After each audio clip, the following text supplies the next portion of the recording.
XLOOKUP is a powerful lookup function that looks up and retrieves data from another data set. That data set may be in the same worksheet, like in this example here. It could be in a separate worksheet or even a separate workbook file. XLOOKUP is versatile and in most cases can replace previous usages of VLOOKUP, HLOOKUP, and index match. So in our simple example we're going to cover first is a base example, and then we'll move into the more complex scenarios. So in this example here, we have a gradebook by a student, and what we want to do is retrieve their math average from their math grades data set. So in math average, in the cell D7, we're going to do equals XLOOKUP.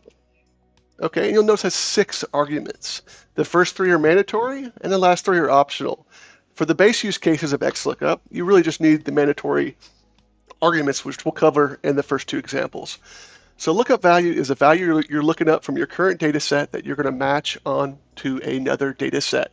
So in this case here, we're matching based on the last name over here to the last name over here. So we're going to select Brown, A7, comma, and then in the data that we're pulling from, what are we going to match against? We are going to match against the last name. So we're going to select all the last names here. It's going to look up across that array. We're going to hit F4 to make that absolute because we're going to copy this formula down. And then comma, what do you want to return? The return array is what do I return? So if I match on a name here, if I match Brown here, what do I want to return? Well, we want to return the math average. So we'll select the math average array over here. So we'll select all the grades, hit F4 to make it absolute, and then we'll close the parentheses. So these are the 3 mandatory arguments, the lookup value, the lookup array, and the return array. So we'll hit enter. We'll get a grade of 72 for Emily Brown. So we come over here, look at Emily Brown, 72. Everything's working well. Let's go to the fill handle, click and drag down to copy the formula down. And let's do a spot check of Michael Johnson. Michael Johnson's at 74, and over here Michael Johnson's at 74. Perfect, it works. So this is your most common use case of XLOOKUP. You're matching on one vertical column and then returning from another vertical column. Let's go to the next tab, XLOOKUP horizontal. In this tab, this shows it where your data is a little bit different. It's horizontal based, where I need to match on one row and return from another row. So in this example here, we're trying to populate the grade level name. We have the grade level numbers, like 9 for freshman, 10 for sophomore, 11 for junior, and 12 for senior. And now we just need to do a lookup to find this number across this row and then return a value from the row below it. In the old days, you would have used HLOOKUP, but today you will use XLOOKUP. Equals XLOOKUP. What's my lookup value? The grade. Comma. What is my lookup array? Well, it's not a column like in the past example, it's a row. Go across here, hit F4 to make it absolute so it copies down properly. Comma, our return array is also a row. Right here, the grade level name, which is what we want to see in the column, hit F4, and then we're going to close that parentheses. So again, same thing as before. We have the lookup value, we have the lookup array, and we have the return array. We're going to hit enter. We get senior for 12, which makes perfect sense. We're going to double click on the fill handle to copy the formula all the way down, and we're just spot checking. 10 sophomore, 11 junior, 12 a senior. Looks really, really good. Okay, so this is kind of your 2 base use cases of XLOOKUP using just the mandatory arguments. But XLOOKUP could do so much more than that. So let's go to the next tab, if not found. So there's times and cases where your value is not found that you're looking up, and that's going to return a pound in a problem, which is not very explicit on what the problem or issue is, and it's not very intuitive to the average user.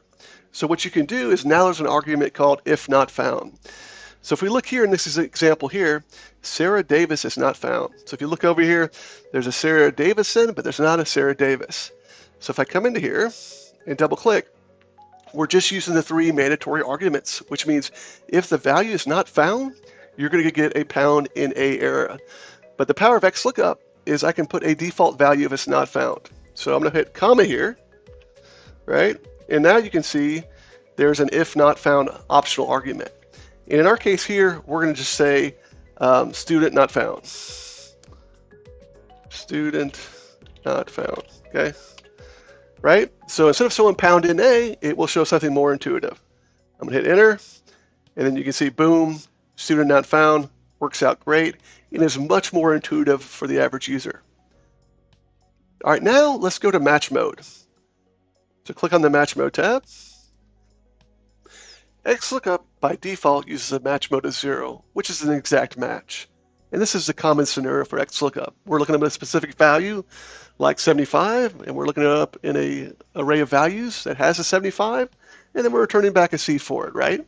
That's the common scenario. But in some cases, you have breakpoint tables for efficiency purposes.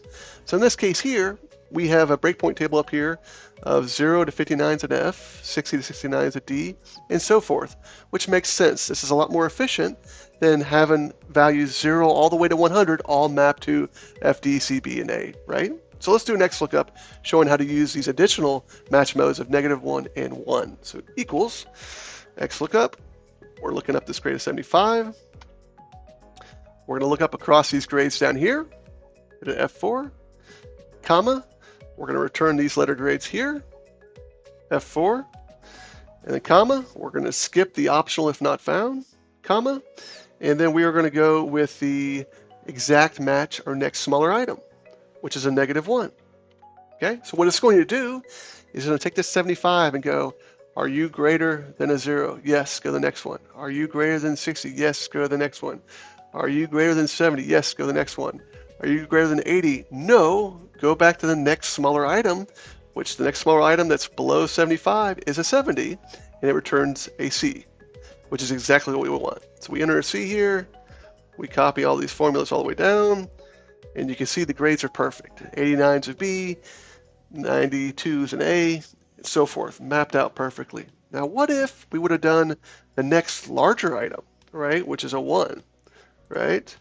I think students would love this because it would incorrectly bump them up one letter grade, right? So 75 gets bumped to an 80, 70 and 89 gets bumped to an A. So the logic there is, same logic, hey, are you greater than a 0? Yes, go to the next one. Are you greater than 60?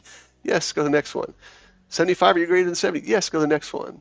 75, are you greater than 80? The answer is no, so I would normally go back to here, but since it's the next larger item of 75 is 80, so it gets a B, right? Which is, again, for the purposes of grading, is incorrect.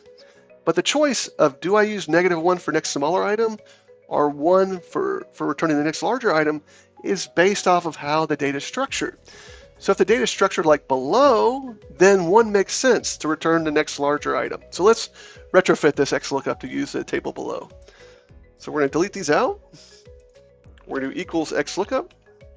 Our lookup value is 75. We're going to look up across these values here. Hit F4, comma. We're going to go across these letter grades here to return them. F4, comma. We're going to skip the optional if not found, comma. And then we're going to go with the 1, exact match our next larger item. Close parentheses. Okay, so the 75 is going to go here and say, are you greater than 59? Yes. Are you greater than 69? Yes. Are you greater than 79? No, but instead of going to the next smaller item, 75, the next one larger item is 79, so it's going to get a C.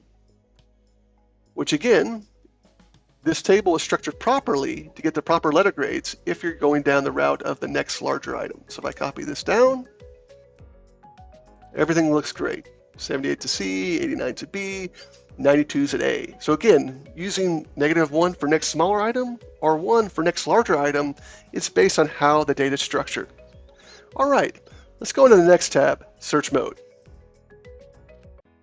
XLOOKUP offers 4 different search modes. The default search mode, which is numeric 1, is a search from top to bottom. So in this case here, we're trying to return the test 2 grade and return it to this data set over here. We would do an equals XLOOKUP. We're looking up last name Allen. We're looking it up across the lookup array of names. We're going to hit F4 to make that absolute, comma. The return array is the test grade. We're going to hit F4 to make that absolute. And then we don't have to enter the optional search mode argument because the default is a numeric 1, which is search from top to bottom. So when I enter here, for Allen, it's going to grab this 55. Even though Allen also retook the test on the 14th here and also retook it again on the 18th. Now this example, we always give credit to the last test the student took. So we are going to use the -1 search mode option which searches from bottom to top. So now we're going to go back into our XLOOKUP, comma, we're going to skip over if not found, skip over match mode, and then for search mode, we're going to do search last to first, which is -1. And now you see that we have a 72. So it started from the bottom, the first Allen it hit, it grabbed that grade, which makes perfect sense. The other two search mode options are for binary searches. And really, the only use case for these is when you have speed and efficiency issues with the standard options, which is 1 and -1. So how do you know if you have speed or efficiency issues? If you enter an XLOOKUP formula and hit enter, and it takes multiple seconds to execute, this is when you might want to consider binary. Binary is a faster way to do these searches, and should be done when XLOOKUP takes a long time. Two caveats. One is they must be sorted properly. So if you're doing the binary search from top to bottom, which is number 2, the data must be sorted ascending. And if you're doing the binary search from bottom to top using the -2 option, it must be sorted in descending order. Those are your only caveats. All right, let's move on to the next tab, match on multiple values. In some cases, it's not sufficient to use XLOOKUP to match based on one value. You need more than one value to uniquely identify the record that you want returned. So in this case here, we have last name, which we've used in all the past examples, where you have Fernandez. But if you'll notice in this data set, now there's 3 people that have the last name Fernandez. We have Emily, we have Carlos, and we have John. So for the XLOOKUP, if we just do it in last name, doing the default search mode of top to bottom, everyone's going to get Carlos Fernandez's grades because he's the first Fernandez. So to get past that, we can match based on multiple values. So we're going to come in here to cell D7 equals XLOOKUP.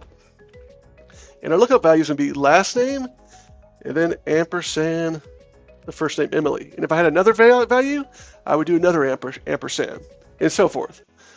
Comma, what are we looking up? We're looking up across the last name range. I'm going to hit F4 to make that absolute. Ampersand and the first name range. I'm going to make that absolute. Okay, comma, and then what do I want as my return value? We want the math overall average. So I'm going to select all these grades here. And I'm going to hit F4. I'm going to close the parentheses.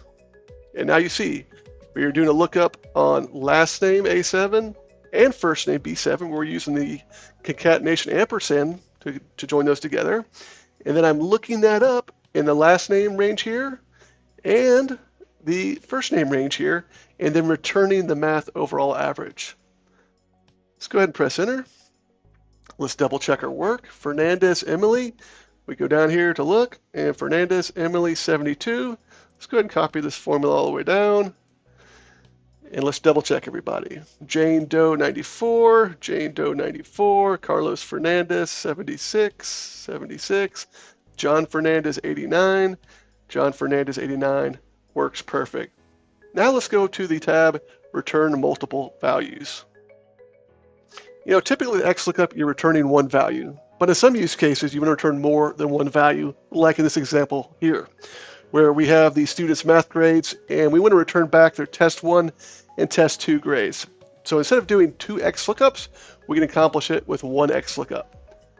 So we're going to go to cell E7 equals XLOOKUP. Our lookup value is going to be last name because that's unique in this example, comma. Our lookup array is last name. Hit F4 to make that absolute, comma. And then our return values is both the test 1 and test 2 grades. So we're going to select 81 all the way down to 77. Hit F4 for absolute. And then we're going to close our parentheses. So again, we are looking up based on last name Fernandez, matching on the last name. And then instead of returning one range of data, we're returning 2 ranges, the range for test 1 and the range for test 2. We've selected all those cells. We're hitting enter. And Emily Fernandez, 79 and 73, that matches up perfectly. Let's copy this down. I'm going to hold the fill handle, drag it down. And we can do a couple spot checks here. Michael Johnson, 79, 69. Michael Johnson, 79, 69. It works perfectly. Now what you'll notice is in this test 1 column, this is where all the formulas are. Since the formula is returning back more than one value, it's spilling over to the next cell. So you look here, this formula is returning the 79 and 73. If I click on the 73, it has the grayed out formula here showing that it's coming from a spill. So this formula here is spilling into test 2. So this is a powerful way to return more than one value. I'm doing 2 values in this example, but you could do as many values as you want. Great. You now know how to use XLOOKUP in the basic scenarios as well as the more advanced scenarios. Before you leave, give us a like and a subscribe, and we'll see you next time.